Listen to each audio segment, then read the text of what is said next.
Welcome to the Be North Gippy podcast. It is grand final week. Can you believe it? It's here already.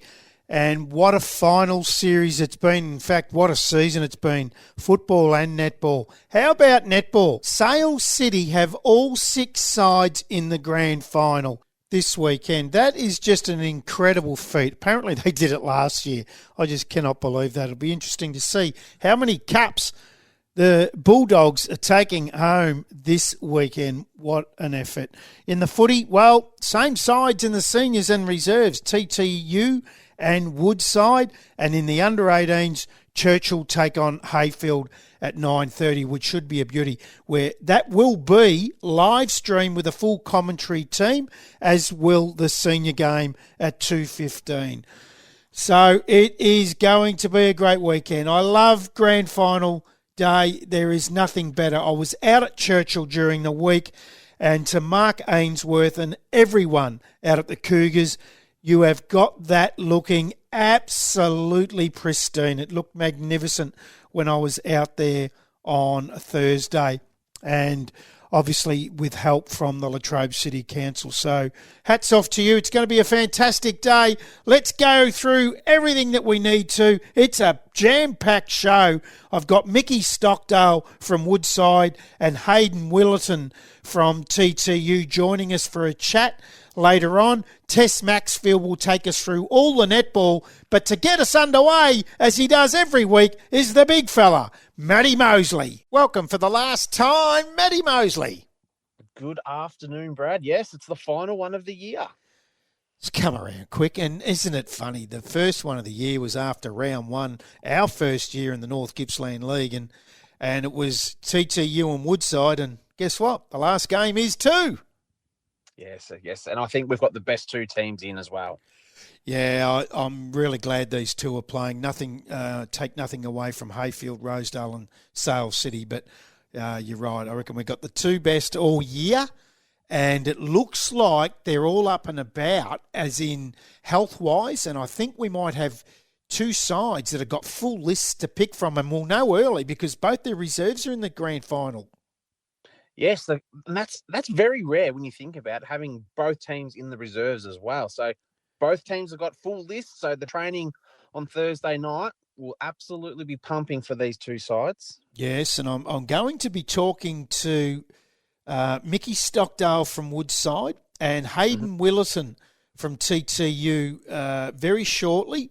And I'll be interested to see, one thing I'll be really interested to see, Matty, is how TTU have spent the 2 weeks off. And I'll ask Haydn how they've done that, because that's what happened last year where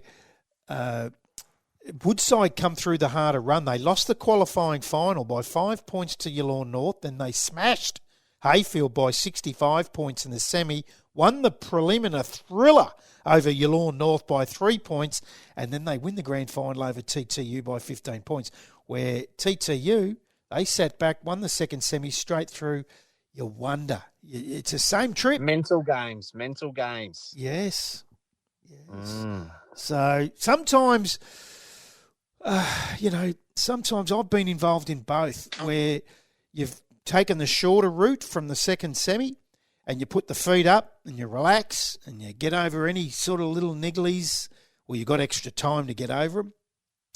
And then I've come through as a hardened, losing a second semi, winning a prelim, and then winning a grand final. And I don't know which is best, and I don't know if there's one perfect way, Matty. Yeah, look, I think both teams are happy with the positions they're in. At the end of the day, they've got a full list and they're into a grand final. But, geez, Woodside were impressive last week as well. They were, and let's go through that, because Hayfield played Stainer into some sort of form. Woodside 2011, 131, 75-point winners over Hayfield, 8-8-56. Stainer got 9 and O'Sullivan 4 for the victors, and best were Jeremy Morgan, Stainer and Adam Jansen. And for Hayfield, Sheen got 3, best were Marchese, Rose and Ronan to get their trip through. 75-point win. They looked injury-free. Nothing looked untoward to the Wildcats. They look like they'll come in with a full list, Matty. Yeah, it looked very easy for them, and I think that scoreboard was actually flattering for Hayfield. Woodside were that good. It should have been triple figures in my view. Yeah, well, it got up to that, I think it was late 80s, like 89 points at one stage, and it looked like it was going to get to 100, and they obviously just took the foot off the accelerator a little bit in the last quarter, and he started to bring guys off. As you do, as you would. You don't want to get any injuries leading into a grand final, would you? Usually, in a lot of not usually, but a lot of times in grand finals coming through prelim into that grand final week, Matty, some teams pull a surprise at the selection table. Are you expecting anything like that between these two teams on the weekend? Oh, it's one of those things. If you win the premiership on Saturday and you do a change, how good was that? But if you do the change and it doesn't pan out, geez, people are going to hammer you for it. So I don't know what's going to happen, but if you do it, you've got to be pretty bold to make the change. The one that I'm really interested to find out, and I will ask Mick Stockdale when we talk to him, is Rob Michaelides. Does he come into that side for Woodside? He had the hamstring in the second semi. He was named in the best in the second semi, missed nearly a half a footy that day, didn't play the prelim. How bad was the hammy? Well, we'll ask him and find out. If he comes in, geez, that's a big difference if he's right and he comes in. It is, but I see it as a massive risk. He's got a big history with hamstrings, so hopefully for his sake, it's not bad, and it wasn't as bad when he did it, but he didn't look great when he was walking off at the end of the game. But funnier things can happen, and if he's okay, look out TTU. Yeah, I don't want to make this about me, Matty. It's the last thing. It's the last thing I want to do. But I played in a second semi in 1990, so I was 26 at the time. I was one. One. Well, you might have seen the game, Matty. Yeah, might have. Did the hamstring in the second semi. Didn't think it was that bad, and played in the prelim. Got through the prelim, and then late in the because we lost the second semi. Late in the prelim, I felt it go again, but I didn't know if it was torn. And back in those days, you didn't get scans.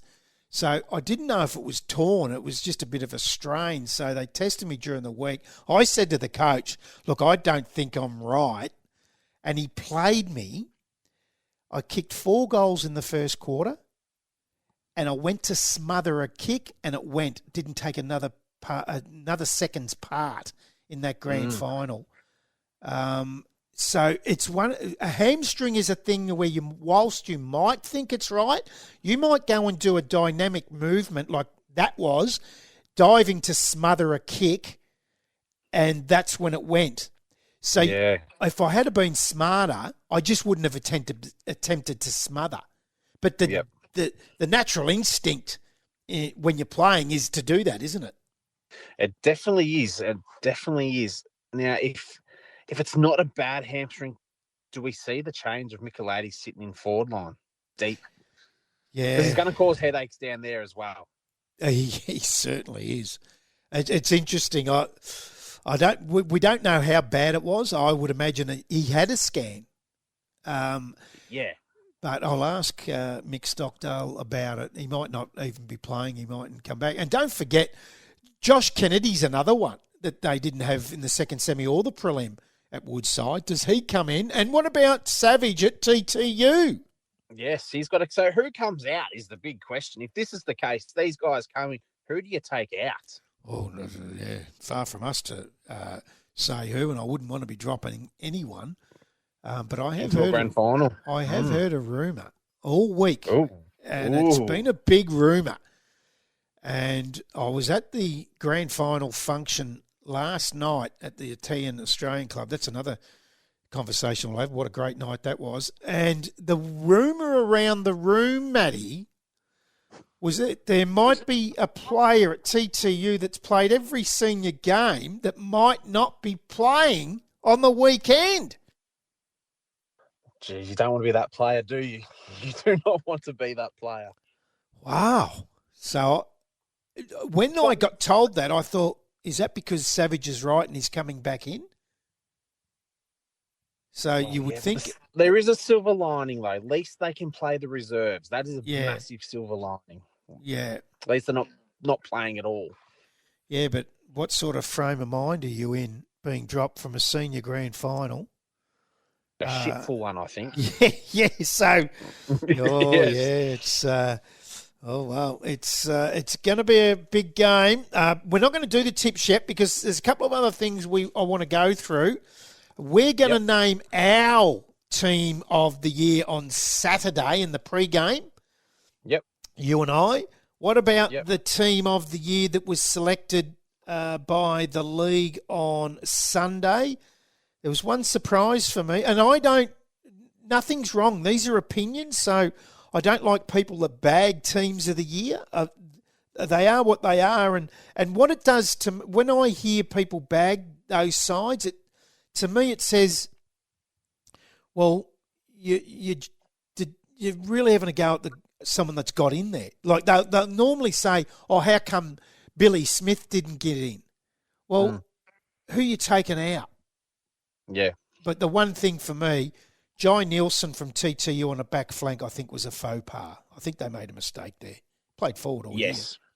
Yes, and look, I think Caden McCulloch is a mistake too on a back flank. I think he's more of a mid forward, but look, they're still definitely close to the team of the year. Jai Nielsen did miss half the year to a finger injury as well, so I do think they might have got that one wrong. But no one's perfect at the end of the day.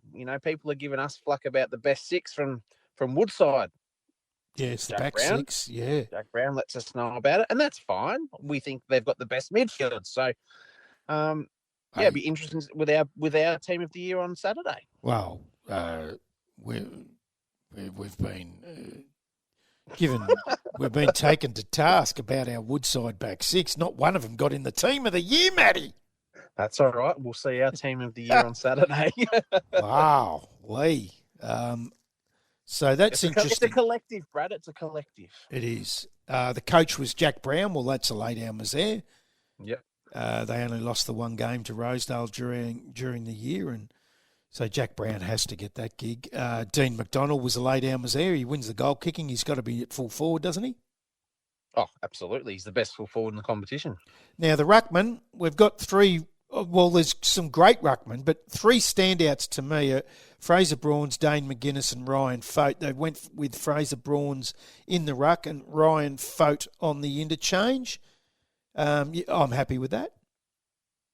Yeah, you're stiffy for Dane McGuinness. Like, I think he's probably the best tap ruckman in the competition, but these other two boys, they give more. They kick goals and they can go forward and they can really dominate if they've got to go in the forward line. That's probably what got them over the line, in my view, from what I've seen during the year. Yep. Keenan Hughes at centre forward. Well, he picks himself, doesn't he? Yeah, I think he would pick himself. He's easily the best centre forward in the competition. Probably one of the best players in the competition by a long way. Second in the goal kicking, and his side didn't make finals. I think that speaks volumes in itself, doesn't it? Oh, absolutely. If you want to watch him, he's great to watch. Yeah. So, hey, also on Saturday, we will be live streaming with full commentary on the under-18s grand final between Churchill and Hayfield. Really looking forward to that one. It'll be great because we've been sort of keeping an eye on these under-18s for a while now, and we'll give them a bit of love for the grand final, and I hope they enjoy what we give to them because we'll enjoy watching them, and hopefully it's going to be a great game. Yeah, looking forward to that. I love under-18 footy, and I've been really impressed with the competition this year. They didn't do too well in the interleague, but I'm 100% certain that the best side didn't play on that day. There's no doubt about that. In the netball, we'll go through that later in the podcast with Tess Maxfield, so we will be getting to netball later. We will be talking to Mick Stockdale and Haydn Willaton. It's a big show this week for our last one, Matty. On Saturday, we've got Lockie Floyd back in the umpire's seat thanks to Mafra Vision Care. So we're looking forward to getting him back this weekend. Yes, he's back. He'll have to look after young Kyan on Saturday, so he does a terrific job. So, well, he was babysitting him Wednesday night out at the Italian Australian Club for the grand final function, the dinner. And I'll tell you what, Lockie Floyd's just jumped on the back of us giving Kyan a little bit of crap because he just went whack all night Did he? Wednesday Did night. he really? He did not stop. He was taking photos of his shoes and bagging him about his shoes. And I'll tell you what, the young boy, Colin Jenkins, has done a magnificent job on the boundary this year. But those two are going to have their work cut out for them in the post-game show on the weekend, Matty, because they'll be doing all the interviews, because we won't get coaches or players into that van. They will be jumping up and about, and they'll be celebrating, and Lockie and Kyan will be out amongst them. It's going to be a few interesting interviews, I think, especially from Kyan. Oh, hey, the function Wednesday night, our man that we seen at the Latrobe's biggest ever blokes barbecue, the Razor Ray Chamberlain, he was there. He was the guest speaker, and we heard a couple of similar stories or same stories than what we heard earlier in the year. Very good speaker. He was very enjoyable again on Wednesday night. Loved it. Did he stay longer than the 30 minutes than he did last time? He did. Okay. He did. Because he didn't have another function to go to. He had to get on the highway and up the road back to Melbourne, no doubt. But yeah, he was very good. There were a couple of life members given their life membership. It was a good night. It was really well done. It was quite emotional towards the end of the night when Martha Trewin announced that she'd be stepping down after 10 years on the board and 2 years as the president. So that was quite emotional. She got emotional, and a lot of other people in the room did too, because she's been a stalwart, worked hard for that competition. And, it was very emotional. I love Martha. I think she's a very, very easygoing person to work with and deal with. And she's been fantastic for us here at both the Be North Gippy podcast and Gippsland Sports Stream Live, that's for sure. She must be very proud of seeing where the league is now to where it was 10 years ago. Absolutely. They did make mention last night on several occasions about the live stream on the 3.1 million social media views they've had this season as compared to 200,000 last year. That's a big jump, Matty. That's nearly 3 million difference. Well, it's putting the league out there. It's putting the league on notice. Like, hey, we're here. This is a good league to be part of. Yeah.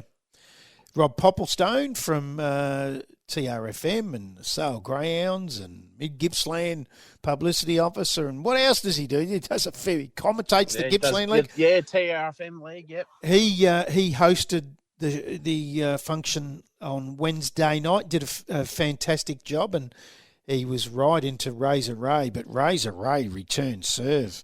Did he give it back to him? Yes, and Rob Popplestone asked him to stop telling jokes on his table because he was getting sick of the jokes, and Razor Ray just fired back and said, "Well, I haven't said anything about your jacket yet," because he had the baby boy blue number on, Rob. Oh, okay. But he did a fantastic job. The food, Matty. Don't get me started on the food. You said this off air, how good it was. Well, I started off with a pasta dish as an entree, and there was a salmon dish as well, and that looked lovely. But I had the pasta dish, and I've got to say it was absolutely superb. Followed by, there was a chicken dish. I had the beef cheeks, and it was the most tenderest, unbelievable. Tenderest isn't even a word. The most tender beef cheek I've ever had in my life. It was fantastic. And then I finished off with there was a tiramisu, but I was lucky. I got the passion fruit cheesecake, and my God, what a feed, Matty. What did young Kine think of it all? Because I wasn't there. I couldn't make it last night, but I could only imagine young Kine, he would have been licking his lips. Well, you had a choice of those two dishes that I just mentioned, and I think he might have ended up having 6. No shock there. Particularly when the dessert come out and he's into the tiramisu, because you know how I get one and the person sitting next to you gets the other thing, the other dish, because a choice of two. You don't ask, or they don't tell you or ask you what you want. You're just given it. Well, he got the tiramisu, and he could not take his eyes off my passion fruit cheesecake, Matty. Oh, this is what the listeners need to understand. We have like a box of lollies during the day, and he tells us he doesn't eat gluten. The next minute, he's eating all the gluten every week. Well, I had to Every put single week.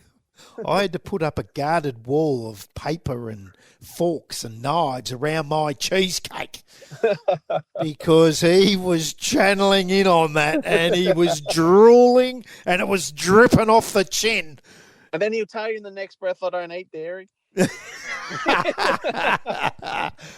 Oh, my God. We love him. Oh, we do love him. Hey, yeah, it was a good night. It was a fantastic night. So that topped that off. And I'll tell you what, the grand final on Saturday, that is going to top it off. And it's tip time, Matty. Let's go do the tips. Let's remember, up to the end of the preliminary final, yes, I'm on 78 and you're on 73. Yep, that's okay. So there's always next year. We'll probably have to tip different just so you can get within 4 because that's the best you can do, Matty. That's okay. That's okay. I've accepted this. I accepted about a month ago. Who's your tip for the grand final and why? I'm going to go TTU. They've lost one game all year. They've basically done nothing wrong for me to choose against them. I think they've got the best midfield in the competition. Jack Brown, I hope you're listening. Best midfield in the competition and by a long way. So I think that will get them over the line. I like the number 5 and I like that the Prime Minister? Oh, Albanese, yes, he's a ripper. But I like that I'm 5 ahead of you. I don't want to become 4 ahead of you. Oh, so you're going to go against me? I'm going to go Woodside so I can win by 5, but I'm giving you a chance to get one back because, you know, we say 5 is a bag. So that means 5 means I've absolutely slaughtered you in the tipping. 4 means you got close but no cigar. Okay. So I had a fair income crack during the year. Hey? You always played it safe. Well, until now. I'm not going to play safe now. I'm going to go Woodside, and we know why I'm going Woodside, don't we? Because they're the best back 6. The best back 6. Just to put it out there again. And 5, well, Josh Kennedy wears the 5 for Woodside, and there is a whisper he might come into that side. Ooh. And you know something that I don't. Wow, and the other thing about 5 is the Prime Minister's had a bad year in general in politics, and their number 5 for TTU has the same surname, Matty. Yes, the Prime Minister, your favourite player from TTU, isn't he? No, Haydn Willaton is. No, he's my favourite player. I sent you a text message not long ago. I'm just about to interview him, so he's got to be my favourite player, Haydn Willaton. And I've made no bones about that all year from round 1 when he was best on ground out at Woodside. In round 1, I fell in love with Haydn Willaton. I'm going to piss in his pocket a little bit. If there's one player that you had to pick, he's one player that I'd pick to start my team in the competition. I think he's a bloke you need to have in your side. Absolutely. And isn't he a casual lad? He's just a bit like his dad. He's the cramping king of North Gippsland. He is. But I'll be interested to see if he gets on the pickle juice before the game and if he's cramping halfway through the third quarter. I'll ask him if he's on the pickle juice. If you want me to ask him that? Yes. I will ask him. I'll ask him. We've got Mick Stockdale coming up shortly. Then it'll be Haydn Willaton. And I will ask Haydn if he's been hoeing into the pickle juice this week because he's got that cramping problem, hasn't he? Oh, it's hilarious. Absolutely hilarious. Every single time that bloke just cramps. Matty, thanks for your time again for the last time on the Be North Gippy podcast for 2025. We will be back next year, bigger and better. You've been superb, my good friend, and I look forward to calling 2 games with you on Saturday in the most enjoyable day of the year. Yes, I'm really looking forward to it. It's going to be a great day. The weather's looking okay, so hopefully the sun's out and we'll have a great day of footy. Yeah, look forward to it. Stick around, everyone, because up after the break, Mick Stockdale from the Woodside Wildcats. Sportstream Live Gippsland is the streaming partner for the AGL Loyang North Gippsland Football Netball League for season 2025. Live football every weekend. Sportstream Live is local sport. Welcome back to the Be North Gippy podcast. Last year in 2024, Woodside went into that grand final against TTU, probably the underdogs. They got the job done, and this man that joins us next coached that side. He's come back into the team midway through the season. He's played 220-odd senior games, 65 over at Terrelgan, and he played with the Casey Demons in the VFL. So Mick Stockdale knows his way around the park, and he has been a big reason why I rate their back six the best in the competition. And he's been kind enough to join us on the Be North Gippy podcast. Welcome to the Be North Gippy podcast, Mick, and a busy week. Yes, it is, Brad. Thanks for having me. I look forward to it. I suppose you're not foreign to a busy grand final week. You've done a few of them. Yeah, especially the last couple of years. So, and just being the third year in a row, it's an exciting week, and I can't wait till Saturday when that siren goes and the ball goes up. Is it any less stressful coming in as purely a player as opposed to last year as a playing coach? Oh, most definitely. With coaching, you've obviously got to set it at the start, and then, you also got to focus on the game of playing the game, but reading the game and as a coach, and then putting instructions in front of the players, So it's split 50-50, but as a player, it's a lot less stressful because you can just focus on the game, even so that I play a little role of an assistant coach. But, the stress levels as a coach and playing grand final week is through the roof. But, as a player, this week's been pretty good. And, with all inclusions and, and leaving blokes out last year, it was very stressful. But I'm actually looking forward to it just being a player this year. Now, you mentioned about, that is a stressful thing. It's hard enough leaving a player out during a home and away game or season, but when you're getting into a grand final, it's a whole nother level of stress. Now, Zach Richards last year would have been one of them, but this year decided to fly the coop and go overseas before the finals. He did, which is disappointing for our side because Richo was, and you just look at his stats and the goals he kicked before he left, was playing good footy, Unfortunately got dropped last year, but his pre-season this year, he got fitter and he always had the ability to what he's done this year, but he's just focused on his fitness and took his game to another level. So it's disappointing that he won't be out there Saturday unless we're flying him in. But it does make an opportunity for someone else to take that role. So it would be good to have Richo there. Who knows what happens, whether we fly him in or not. But, sometimes it is what it is. Yeah, exactly right. Now, Mick, you've played over 220 senior games and 65 roughly with Terrelgan in a stronger competition. 10 games this year in 2025, so you got some experience, but the body, that 10 games leading into a final series as opposed to a full season, I would imagine you've timed that right and you'd be nice and fresh. Yeah, so the plan was always to play this year, but not play as many games as I did last year. I pretty much played a lot last year.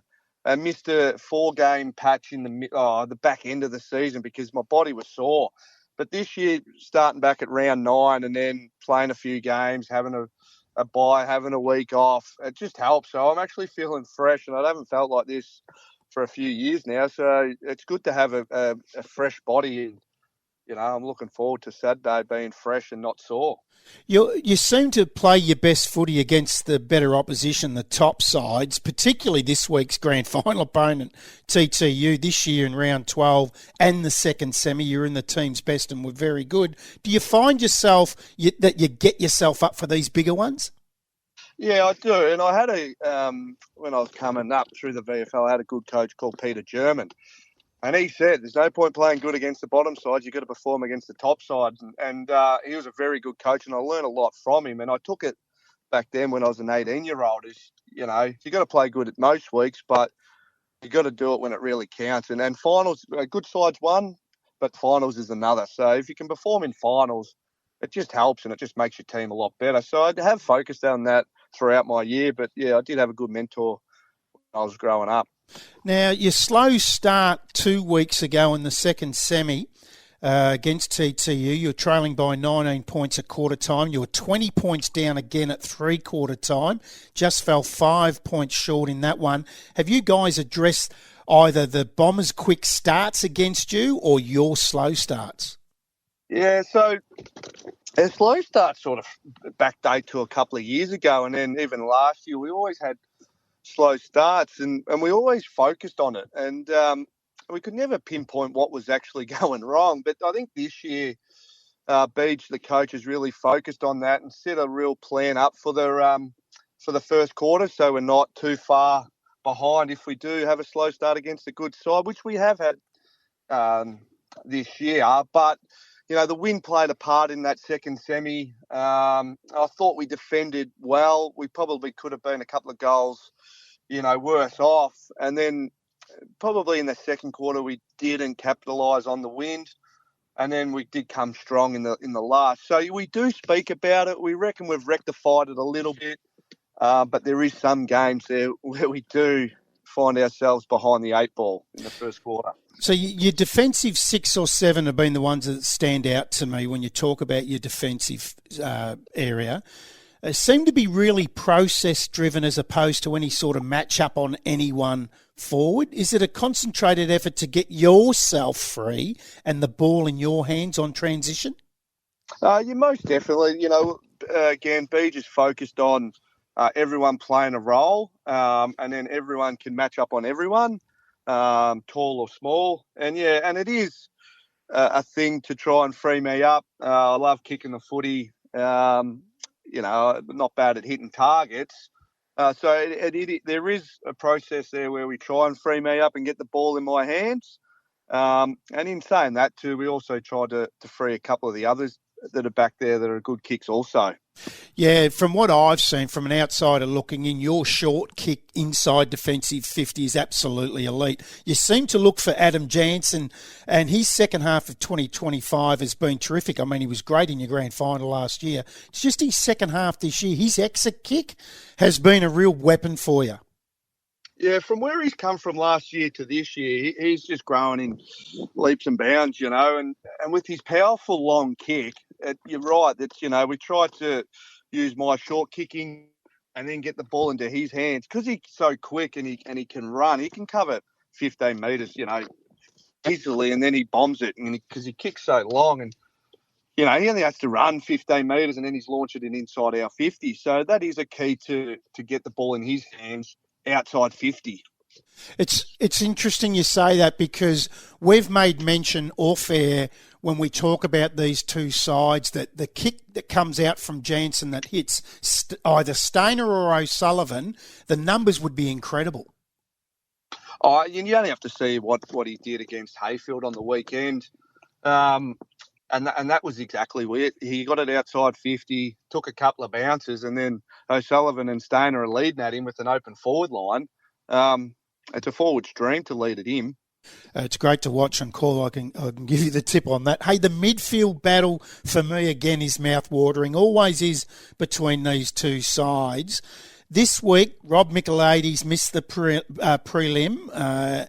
It'll be 13 days from the date of the hamstring. Firstly, how severe was it? And secondly, is he a realistic chance to play on Saturday? Rob will play. Fantastic. It was a minor injury. It's more of a precaution to miss the prelim. We thought we had some good midfielders in there. So, if we were lucky enough, which we were, to win, he'd come back fresh. So it was a risk in leaving him out because it was a must-win final. But we did back our other mids in there to get the job done, which the results showed that we did. But, Rob will be right to go.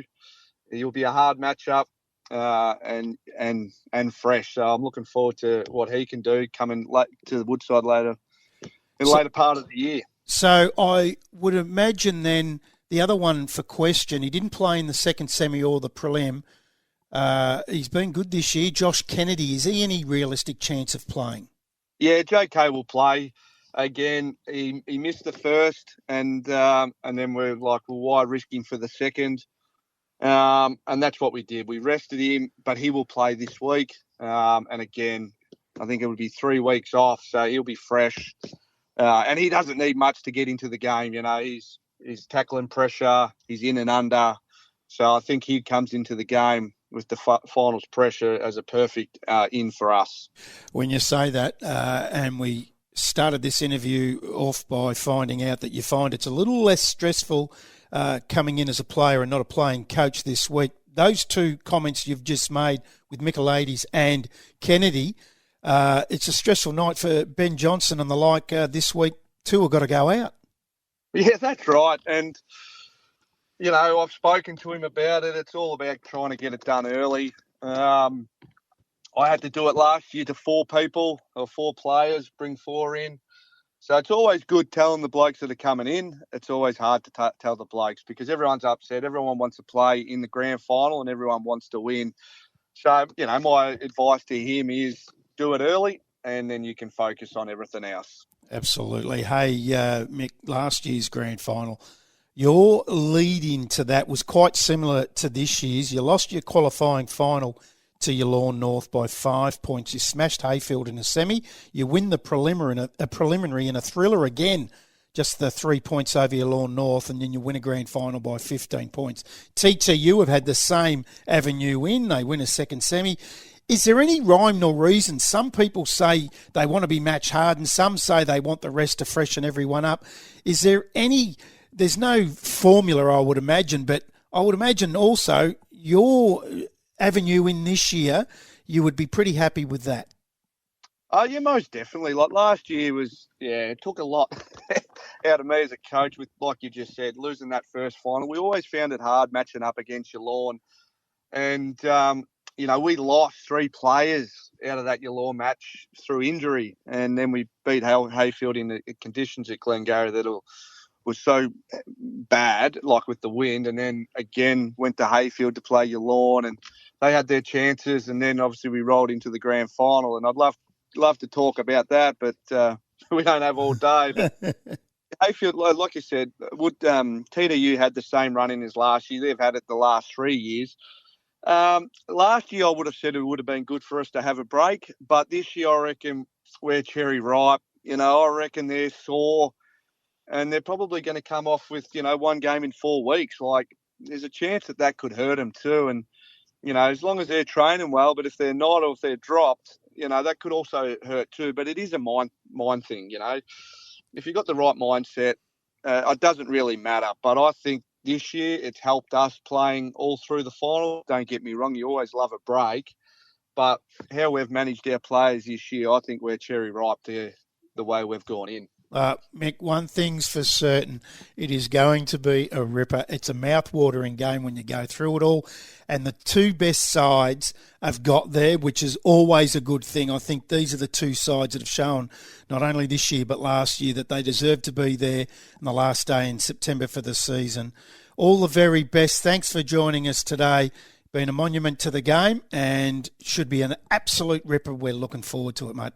Appreciate it, Brad. Thank you. Sportstream Live Gippsland is the streaming partner for the AGL Loyang North Gippsland Football Netball League for season 2025. Live football every weekend. Sportstream Live is local sport. Welcome back to the Be North Gippy podcast, grand final edition. And how good was Mickey Stockdale? And just as important to TTU as Mick Stockdale is to Woodside is Haydn Willaton. What a player he's been. We looked at him in round 1 against Woodside, over at Woodside, and he was best on ground that day. He was again in round 18 against your Lawn North, and boy, he was brilliant in the second semi. He's as casual as you like off-field, but don't let that fool you when he takes that ground and crosses that white line. And we thank him for joining us in a busy, busy week. Welcome to the Be North Gippy podcast, Haydn Willaton. G'day, mate. How are you? Mate, I'm fantastic. More importantly, how are you? How's your week been? Yeah, mate. No, nothing different, mate. It's all been the same, so not much changes. You seem like a pretty casual sort of guy, a bit like your dad, and I reckon not too much would faze you. You've probably been sitting back in the recliner with the feet up most of the week, have you? Yeah, mate. I don't take two things too seriously, so I'm a pretty cruisy bloke. Not much really changes for me. It's just another game, sort of, for me. But what about out on the ground? An interesting thing is, are you any different once you cross that white line? Or are you still the same sort of happy-go-lucky, easy-going guy out there on the park? Nah, not really. Once I cross that white line, mate, I've got no friends besides my teammates, really. So, and I'm out there just to win, and that's how I've always played. I don't like losing, so yeah. Once that game starts, I'm switched on. Yeah, well, it's held you in pretty good stead. Another team of the year, you must be happy with that. 5 of yous plus your coach, 6.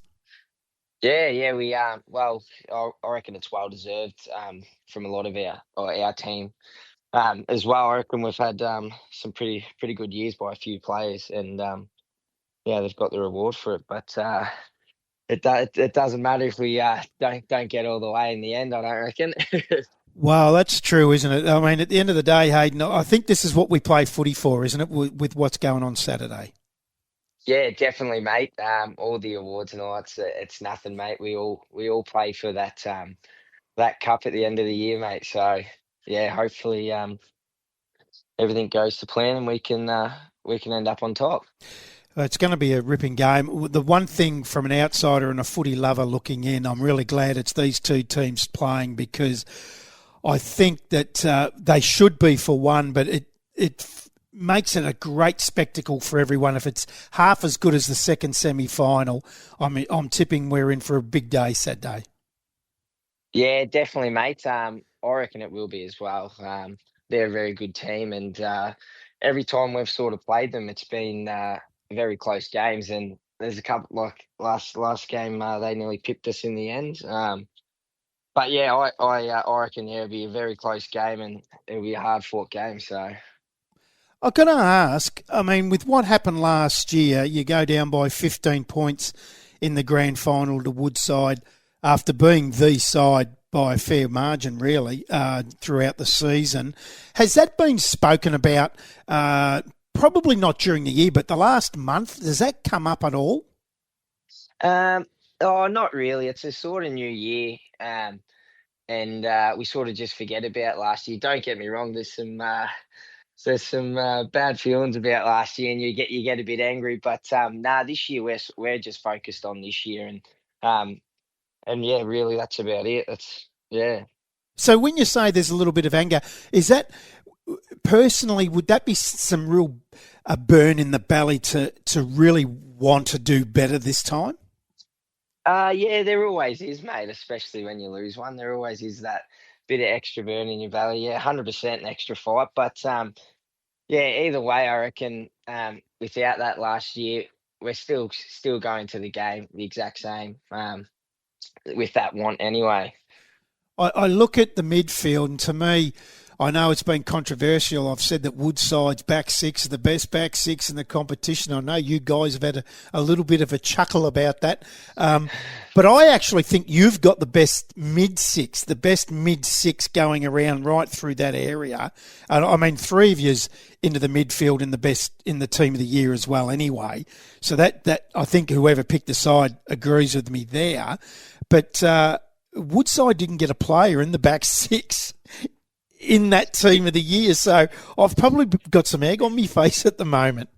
Yeah, we as you heard in the last game with John and Brownie, they had a bit of a laugh about it, and yeah, we do think we've got the best back six, but yeah, I mean, few of them were probably a bit unlucky. As you know, there was a few weird positions in the team of the year, so I reckon a couple of defenders probably missed out that probably could have been in it from either team. The one that you mentioned, really, well, you're hinting at, I reckon. The thing that was funny was Jai Nelson was with Jack Brown, and he had a really funny grin on his face after that second semi about me saying that about the back six. Jai Nelson's had a great season up forward. An injury, he missed a few games, but still had a great season up forward. He must be laughing behind the back of his throat right now that he's been picked in the back six of the team of the year. Yeah, we had a bit of a laugh about it on the day, and we were a bit surprised. But you know how those team of the years go, and it's like they try to fit midfielders in and put them in different positions and stuff. It's just how it is. It's like that in the AFL as well when they do the All Australian. They try to sneak a few players in different positions just to get them on the team. Yeah, your form has been brilliant from game one when we called you. We thought you were best on ground that day. You were best on ground in round 18 against Geelong North, and your second semi was just as good. You must be chock full of confidence coming into Saturday because your form of late's been very good. Yeah, mate. I'm. I feel like I've got my body in good position, and I've had a good year to be confident to be able to hopefully have a good game and then do what the team needs, mate. And that's pretty much it. The one thing I've got to ask you, have you got pickle juice for Saturday? Yeah, I might. I might need some, I reckon. I tend to cramp late in the game, but I usually run myself to the ground. That's probably why. Absolutely, you do. Have you been actually clocked on Ks that you're covering at all? Nah, I haven't. Nah, yeah, I probably don't want to. I probably will get caught out a bit. Oh, no, I doubt it there, Haydn. I'd be surprised if you're not covering upwards of between 12 and 15 Ks because you do. Those little legs just keep going and going and going. Yeah, a few extra steps compared to the other boys, I reckon. Hey, I know you can't give away the side, but is there a surprise? There is a bit of a rumour there might be a surprise with your team Thursday night, which it's Thursday afternoon now as we speak. So tonight I'm hearing there might be a little bit of a surprise. Is there any truth to that? Nah, not that I know of, mate. I think most people know what our team's sort of going to be anyway. So, I don't think there's any surprises. There's always chat that there is and always rumours go around that if someone's playing, someone's not. But, mate, it's pretty straightforward, our team. So you're 2 weeks off since your second semi-win over Woodside by 5 points. How have you travelled with that 2 weeks? How's your training regime been? Yeah, it's been good. We trained Saturday, ticked the legs over on the weekend and all that. And, this last week it's sort of a bit more skill, not really pushing the bodies too much. We've sort of got our fitness and you're not going to change much in the last week, really. So it's sort of just getting that the corral up at training and just have a bit of a laugh and a bit of fun as well as just a bit of skill work. Finals footy and grand final, them nights on the tracks are real fun during the week. So, who's the one that normally goes to you when you do play Woodside? Who stands you each week? I'm not too sure. It sort of just rotates. Sort of whoever you sort of end up on, really. I don't think they have someone particularly coming after me or putting someone on me, so it's not too bad. I'm hoping it's Jeremy Morgan. I just think I'm waking up Saturday morning hoping you and Jeremy Morgan just go at it for 100 minutes, both very quick, both very committed. That would be fantastic. I know you've spent some time around near him throughout a game. That must be a really good thing for you. Yeah, mate. I mean, since I've come into the midfield, you end up next to some real good players and you learn a lot from them. And it's probably helped me and developed my game the last couple of years to become a midfielder, really. Playing on them sort of players or the top players, that's how you get better and develop, really. So that's probably been a good thing. With whatever happens, I know we're in for a fantastic game on Saturday, Haydn. Hey, thanks for joining us.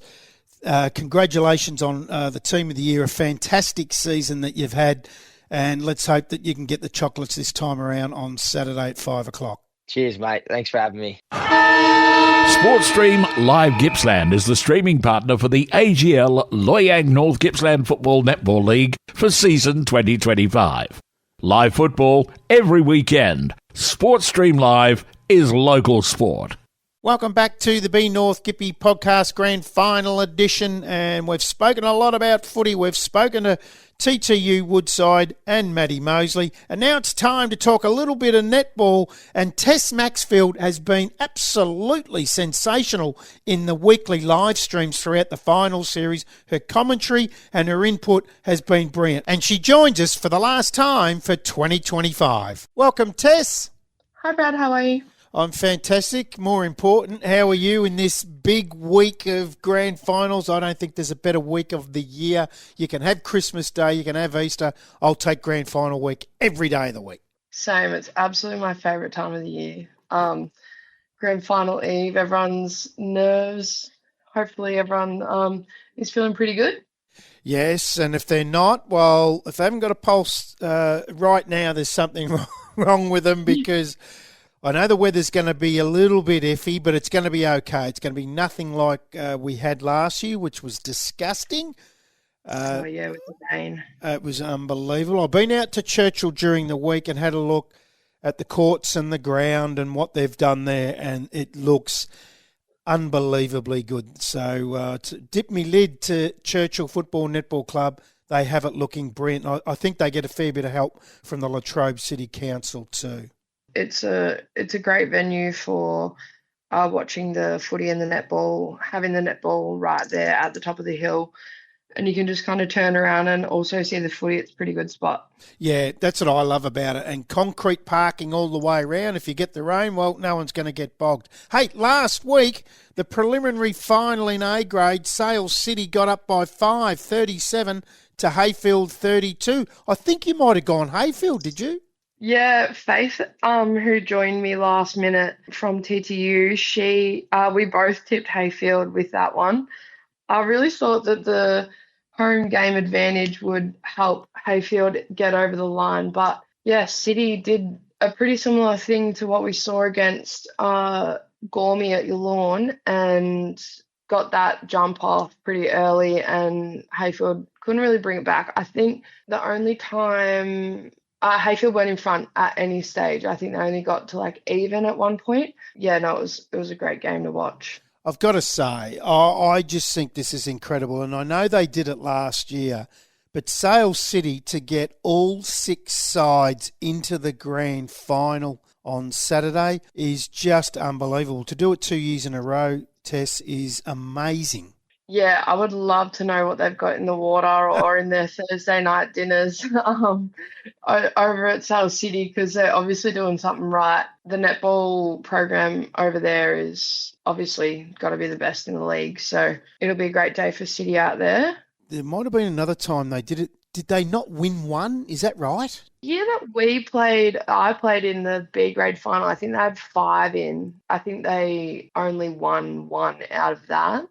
It's unbelievable. So let's go through that. The under-15s get underway at 8:45, so a little bit earlier starts, obviously, on grand final day. Sales City take on Woodside in that one. Who do you like? I will go with Woodside for this one. The under-15s, the last couple of games that I've watched, and Woodside have been there, I think they've had a few close calls, gone into overtime and stuff. So I think Woodside have proven that they know how to, get over the line in a final. Yeah, okay. In the 17s, TTU take on, of course, Sales City. I think I'll go TTU with this one. TTU in the under-17s, they're pretty fine form. Although last weekend against South City, obviously our under-17s went down, and their crowd really helped them get over the line. So it'll be a tough one, that one. And that one gets underway at 9:45. At 10:50, D grade, Sales City take on Churchill. I'm going to go City with this one. Honestly, no reason other than I just would like City to win. Okay.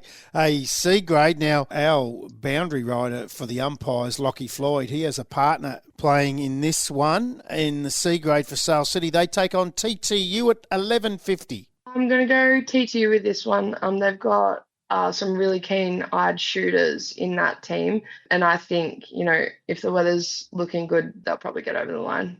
And in B grade at 1 o'clock, again, it's Sale City taking on Woodside. I'll get around Woodside on this one. They looked like pretty good last week against Hayfield as well. And I think, just that preliminary final running into the highs after a win at the prelim, I reckon Woodside will be G'd up and ready to go. And in the A grade, it's the all-conquering Churchill on their home court at 2:20 taking on Sale City.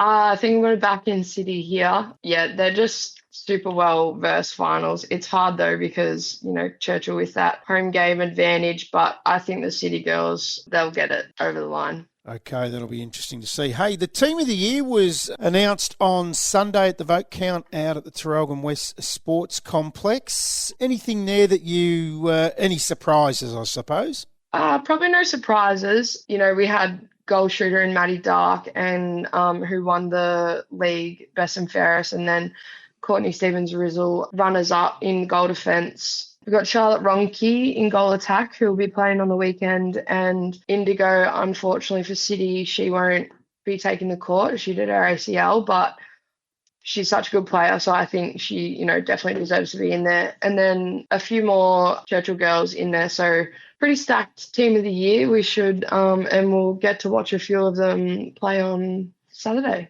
Now, I did the vote count for the A-grade netball on Sunday. Had a little bit of a trouble with the goalkeeper, one of your girls from Rosedale, Caitlin Pasalakwa. Can you tell me the exact way how to say that, Tess? You say Pasalakwa, but we all call her Katie Paz, really. That's probably what I should have done on Sunday. I think I said it 5 different ways. It's a mouthful. But she got the goalkeeper's position in that team of the year too, so that would have been great for the Rosedale girls. Yeah, Katie came, I think, equal runners-up, best and fairest last year. So, yeah, she's an absolute gun. We definitely missed her throughout the season when I think she missed 6 games. She was in Europe living her best life, as she should. So, yeah, no, it was good to have her back at the back end of the season. She'll do very well in our vote count as well. And your co-commentator from the preliminary final, Faith Farmer from TTU, got the wing defence bib. Yep, 2 years in a row. She's an absolute gun. I can't wait to see how she grows as a player over the next coming years. She's still so young. I think she's only 20. So to be named twice, 2 years in a row in that wing defence position is a great achievement. And mine, I've always seen the centre in netball like the quarterback, the real leader and the controller of the game a lot of the time. And Woodside's Laura Folk got that bib in the team of the year. Yeah, very solid player. She is just one of those players, like, I wouldn't want to meet her on the court, that's for sure. Sounds like Ryan in the football as well. Hey, Rachel Kearns got the coaching job, and I'm sure that was to be expected by everyone. Yeah, if you look at Churchill's season, it would be pretty shocking if she didn't get it. They've done really well, so 100% she deserves that bib. To be able to coach and play at that level, run out full games in centre and still have, a vision for the eye on the court and being able to make tactical decisions and whatnot. She obviously does it really well. She must have a pretty good bench on her side. Yeah, that always helps. Certainly helps, doesn't it, when you're playing coach. So congratulations to all those girls that made the A-grade team of the year in the AGL Loyang North Gippsland Football Netball League. Hey, Meg Gordon joined you at around 2 o'clock for the big call on Saturday between Churchill and Sale City. I'm looking forward to that. You girls are really connected in the other calls, so that's great to have her back with you. Yeah, I'm super excited. We're going to catch up with Shay, who's the Sale City captain, and Emily, Churchill captain, before the game as well. So hopefully get that up on the feed or on the socials as well. Check in with the girls, see how they're feeling. It'll probably be pretty hard to catch any one after the game. That's the tough one, isn't it, Tess? We've got a roving camera that's going to be out on the ground with a couple of guys interviewing people as they win, because the excitement that goes on, be very hard to get anyone over to the table that is going to speak any sense at that time, I would have thought, Tess. You're so high on adrenaline during these games, so it would be hard to concentrate or talk after, for sure. Absolutely. Hey, Tess, thanks very much for everything you've done throughout the finals. I've absolutely loved your call, the whole footage. I think it's been a massive winner. The viewing numbers absolutely reiterate what I say. You've done a fantastic job, and that's due to you and all the girls that have joined you throughout that final series. Thanks very much. You've been brilliant. Thanks, Brad. See you tomorrow. Enjoy the day. You too. Sportstream Live Gippsland is the streaming partner for the AGL Loyang North Gippsland Football Netball League for season 2025. Live football every weekend. Sportstream Live is local sport. Welcome back to the Be North Gippy podcast for the last time for 2025. It has been a sensational year. I've really enjoyed it with the live streaming of the match of the round each Saturday or Sunday, whenever that's been. The podcast, I've really enjoyed talking to a lot of people throughout the year.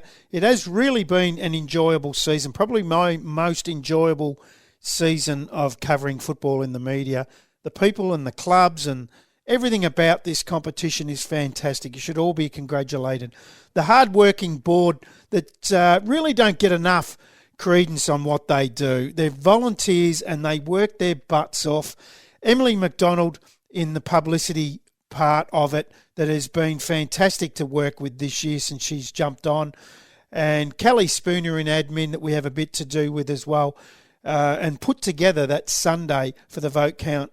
Just magnificent. And Martha Truen, who finishes up after 10 years in the gig as a board member, but the last 2 as president.